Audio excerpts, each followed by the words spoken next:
Felix, ഇപ്പോൾ സമയം 5 മണി കഴിഞ്ഞിരിക്കുന്നല്ലോ. കാര്യങ്ങളൊക്കെ എവിടെ വരെയായി? എത്ര നേരം ഇനി തുടരാനുള്ള സാധ്യതയുണ്ട്?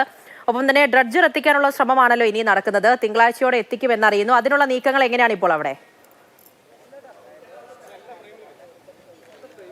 ഡ്രഡ്ജർ എത്തിക്കാനുള്ള നീക്കത്തിനപ്പുറത്തേക്ക് അതൊരു തീരുമാനമായി വന്നിരിക്കുന്നു. അല്പസമയം മുമ്പ് ജില്ലാ കളക്ടറും കാർവാർ MLAയും SP-യും ഒപ്പം മഞ്ചേശ്വരം MLAയും ഒക്കെ ചേർന്നൊരു അവലോകന യോഗം ചേർന്ന് ആ യോഗത്തിലാണ് ഇപ്പോൾ ഒരു തീരുമാനം എടുത്തിട്ടുള്ളത്. തിങ്കളാഴ്ച ഗോവയിൽ നിന്നും ഡ്രഡ്ജർ ഇവിടേക്ക് എത്തിക്കും. അതിനുശേഷം വളരെ വേഗത്തിൽ തെരച്ചിൽ പുരോഗമിക്കാൻ കഴിയുമെന്ന പ്രതീക്ഷയാണ് ജില്ലാ ഭരണകൂടം പങ്കുവയ്ക്കുന്നത്. 50 ലക്ഷം രൂപയാണ് ഈ പറയുന്ന ഡ്രഡ്ജർ കടൽ മാർഗം ഗോവയിൽ നിന്നും ഇവിടേക്ക് എത്തിക്കാനുള്ള ചെലവ്. അത് ഇവിടെ എത്തിക്കാൻ ട്രാൻസ്പോർട്ടേഷൻ മാത്രമല്ല, അതിന് ഇന്ധനത്തിൻ്റെ ചിലവുണ്ട്. ഈ ചിലവടക്കം 50 ലക്ഷമാകും.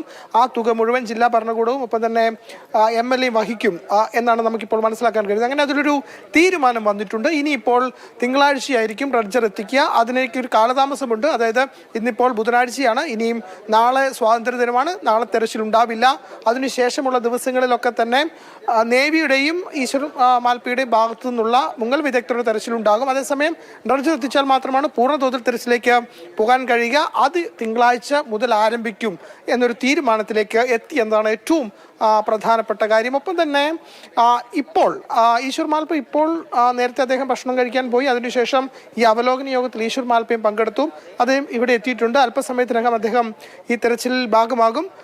ഇനിയുള്ള സമയത്ത് അദ്ദേഹം ഒരു പ്രത്യേക രീതിയിൽ 3 കയറുകൾ കെട്ടി 3 പേർ ഒരേ സമയം ഒരുമിച്ച് തെരച്ചിൽ നടത്താനുള്ള തീരുമാനമാണ് ഈശ്വർ മാൽപ്പെ എടുത്തിരിക്കുന്നത്. അല്പസമയത്തിനകം അദ്ദേഹം ഈ പുഴയിലേക്ക് ഇറങ്ങും. അങ്ങനെ ഇറങ്ങി 3 പേർ കയർ കെട്ടി 3 പേർ ഒരേ സമയം തെരച്ചിൽ, അതായത് ഈ കയർ ലഭിച്ച ഭാഗത്തും ഒപ്പം ജാക്കി ലഭിച്ച ഭാഗത്തും അതൊരു 100 മീറ്ററിനുള്ളിലാണ്. ലക്ഷ്മണൻ നായിക്കിൻ്റെ ചായക്കട നിന്നിരുന്ന ആ സ്ഥലത്തിന് തൊട്ട് താഴെയായിട്ടാണ് അവരൊരു മാർക്ക് ചെയ്തിട്ടുണ്ട്. ആ സ്ഥലത്ത് തന്നെ ഈ ലോറി ഉണ്ട് എന്ന ഉറച്ച വിശ്വാസമാണ് ഇപ്പോൾ ഈ അവലോകന യോഗത്തിലടക്കം വന്നിട്ടുണ്ട്. അതായത് ലോറി ഉള്ളത് ഈ പറയുന്ന ലക്ഷ്മണൻ നായിക്കിൻ്റെ കടയ്ക്ക് തൊട്ട് സമീപത്തുള്ള പുഴയിൽ തന്നെ ഉണ്ട് എന്ന ഒരു നിഗമനത്തിലേക്ക് ഈ അവലോകന യോഗം എത്തിച്ചേർന്നു. അവിടെ ഡ്രഡ്ജർ എത്തിച്ച് അവിടുത്തെ മണ്ണ് നീക്കിയ ശേഷം അതിനുള്ളിൽ ലോറി ഉണ്ടോ എന്ന് കണ്ടെത്താനുള്ള ശ്രമമാണ് ഇനി നടത്തേണ്ടത്.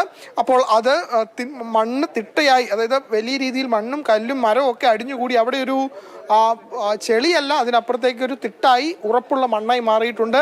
അവിടെ മുങ്ങൽ വിദഗ്ധരെ കൊണ്ട് അവിടെ ആ മണ്ണിന് അടിയിൽ എന്തെങ്കിലും തരത്തിൽ ലോറി ഉണ്ടോ എന്ന് കണ്ടെത്താൻ കഴിയില്ല. അതുകൊണ്ടാണ് ഡ്രഡ്ജർ സംവിധാനം എത്തിക്കാൻ ഒരു ശ്രമം നടത്തിയത്. അതൊരു വിജയകരമായൊരു ശ്രമമായി മാറി, അതൊരു തീരുമാനമായി മാറി എന്നതാണ് ഏറ്റവും പ്രധാനപ്പെട്ട കാര്യം. അതിനുള്ള പണമടക്കം ജില്ലാ ഭരണകൂടം ചിലവഴിക്കും.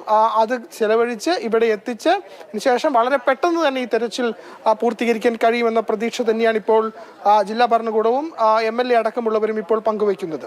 തീർച്ചയായിട്ടും ഫെലിക്സ് ആണ് അതുമായി ബന്ധപ്പെട്ട വിവരങ്ങൾ നൽകിക്കൊണ്ടിരിക്കുന്നത്. എന്തായാലും തിങ്കളാഴ്ച ഡ്രഡ്ജർ എത്തിക്കുമെന്നാണ് പറയുന്നത്. അതുവരെ ഈ രീതിയിലുള്ള പരിശോധനയൊക്കെ മുന്നോട്ട് പോകുന്നതായിരിക്കും. അല്പസമയം മുമ്പ് അവിടെ യോഗം ചേർന്നിട്ടുണ്ടായിരുന്നു.